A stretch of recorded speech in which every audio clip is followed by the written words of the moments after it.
नमस्कार दर्शकों, आप देख रहे हैं राशि भविष्य वर्ल्ड। आज हम लेकर आए हैं गरुड़ पुराण का 10वां भाग, जो न केवल जीवन मरण के रहस्यों को उजागर करता है, बल्कि हमें सिखाता है कि मृत्यु के बाद आत्मा की यात्रा कैसी होती है, कौन से कर्म क्या फल देते हैं और कैसे नरक व स्वर्ग की प्राप्ति होती है। आज की कथा एक ऐसे रहस्य को उजागर करती है जो मृत्यु के बाद हर जीव को पार करना ही पड़ता है।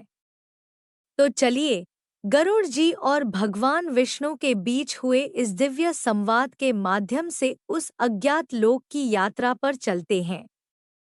आत्मा की 13वीं से 16वीं दिन की यात्रा। गरुड़ जी पूछते हैं, हे प्रभु, जब आत्मा शरीर को त्याग देती है और पितृलोक की ओर जाती है, तब उसकी स्थिति क्या होती है।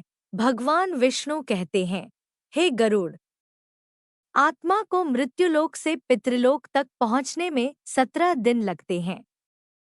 पहले 10 दिन तक आत्मा भ्रमित रहती है, वो अपने ही घर में मंडराती है। 11वें से 16वें दिन तक यमदूत उसे पकड़कर यमराज के पास ले जाते हैं। इन दिनों में परिवार द्वारा किए गए श्राद्ध, तर्पण और पिंडदान आत्मा के लिए भोजन का काम करते हैं। यदि ये क्रियाएं विधिपूर्वक ना की जाएं, तो आत्मा को भूख प्यास व पीड़ा सहनी पड़ती है। नरक का विस्तार। पापों के आधार पर फल। भगवान विष्णु गरुड़ जी को बताते हैं कि 84 लाख योनियों में जन्म लेने से पहले आत्मा को 28 प्रकार के नरकों से होकर गुजरना पड़ता है। उदाहरण 1। तमिस्र नरक।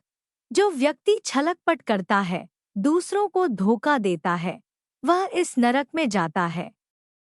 वहां उसे अंधकार में बांधकर लाठियों से मारा जाता है। 2। रौरव नरक। जो जीव जंतुओं को यातना देता है, उसका स्थान रौरव नरक होता है। वहां क्रूर पशु उसे दिनरात नोचते हैं। 3। महारौरव। जिन्होंने दूसरों के धन पर बुरी दृष्टि डाली, वे इस नरक में जाकर पीड़ा सहते हैं। पुनर्जन्म के नियम। किस कर्म से कौन सा जन्म। भगवान विष्णु आगे कहते हैं, जो व्यक्ति लालची है, वह अगले जन्म में कुत्ते या सियार बनता है। जो ईर्ष्यालु है, वह सांप बनता है। जो सत्यप्रिय और दानशील है, वह मानव या देवता योनि को प्राप्त करता है। गरुड़ जी यह सुनकर चौंक जाते हैं और कहते हैं, हे प्रभु, क्या कोई उपाय है जिससे इन नरकों से बचा जा सके। उपाय। मोक्ष प्राप्ति के मार्ग। भगवान विष्णु कहते हैं, गायत्री मंत्र, भगवद गीता का पाठ, सत्यवाणी और दान धर्म, ये सब नरक से मुक्ति दिलाने वाले हैं। मृत्यु के समय यदि कोई व्यक्ति नारायणाय नमः कहे, तो वह स्वर्ग प्राप्त करता है। जो गंगा जल, तुलसी दल और श्री हरि का स्मरण करता है, यमदूत उसकी आत्मा को स्पर्श तक नहीं कर सकते।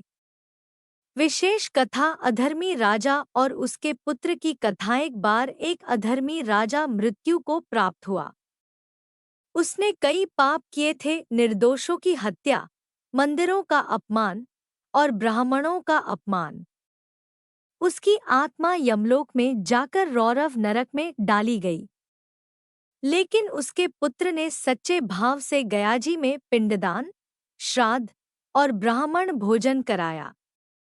उसकी श्रद्धा देखकर यमराज ने राजा की आत्मा को नरक से मुक्त कर दिया।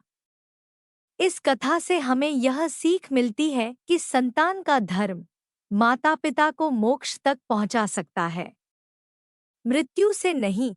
अधर्म से डरें। भगवान विष्णु कहते हैं, मृत्यु एक परिवर्तन है, अंत नहीं। यदि मानव धर्म से जुड़ा रहेगा, सत्य बोलेगा, सेवा करेगा, तो उसे नरक का भय नहीं। अगर आपको गरुड़ पुराण का यह 10वां भाग ज्ञानवर्धक और रोचक लगा हो, तो वीडियो को लाइक करें, चैनल राशि भविष्य वर्ल्ड को सब्सक्राइब करें और बेल आइकन जरूर दबाएं ताकि अगला भाग भी आप तक सबसे पहले पहुंचे। जय श्री हरि। जय गरुड़ देव।